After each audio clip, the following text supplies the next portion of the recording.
পররাষ্ট্রনীতি পুনর্গঠনের অংশ হিসেবে চীন থেকে ২৪টি অত্যাধুনিক J-10C মাল্টিরোল যুদ্ধবিমান কেনার পরিকল্পনা চূড়ান্ত করতে যাচ্ছে সরকার। সোমবার থেকে শুরু হওয়া প্রধানমন্ত্রী তারেক রহমানের ৪ দিনের বেইজিং সফরকালে এই সামরিক চুক্তিটি বড় ধরনের গতি পাবে বলে আশা করা যাচ্ছে।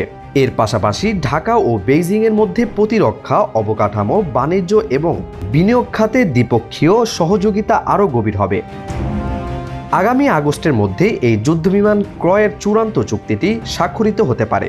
এই চুক্তির আওতায় প্রতিটি যুদ্ধবিমানের আনুমানিক বাজার মূল্য ধরা হয়েছে প্রায় ৪ কোটি মার্কিন ডলার। এর আলোচনায় ধারাবাহিকতায় গত সপ্তাহে চীনের একটি বিশেষ প্রতিনিধি দল ঢাকায় সফর করেছে। বেইজিং সফরকালে বাংলাদেশের প্রতিনিধিরা চীনের প্রতিরক্ষা ও পররাষ্ট্রমন্ত্রীদের সাথে বৈঠক করে এই ক্রয়ের খুঁটিনাটি চূড়ান্ত করবেন।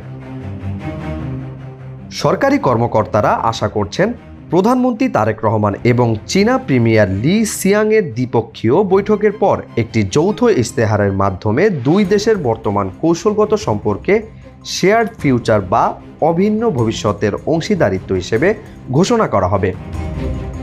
বাংলাদেশের পররাষ্ট্র সচিব আসাদ আলম সিয়াম জানিয়েছেন, প্রধানমন্ত্রীর এই সফরকালে দুই দেশের মধ্যে প্রায় ১৭টি চুক্তি ও সমঝোতা স্মারক স্বাক্ষরিত হওয়ার প্রবল সম্ভাবনা রয়েছে। এই অর্থনৈতিক সহযোগিতার অংশ হিসেবে তিস্তা নদী ব্যারেজ প্রকল্পের যৌথ সম্ভাব্যতা যাচাই নিয়ে আলোচনা হবে। এর পাশাপাশি মংলা সমুদ্র বন্দরের আধুনিকরণ প্রকল্পের কাজ যৌথভাবে এগিয়ে নেওয়ার বিষয়েও দুই পক্ষ একমত হয়েছে। এই বন্দরের অর্থনৈতিক গুরুত্ব বাড়াতে মংলায় চীনকে একটি বিশেষ ১১০ একরের অর্থনৈতিক অঞ্চল দেওয়ার প্রস্তুতি সম্পন্ন করেছে বাংলাদেশ।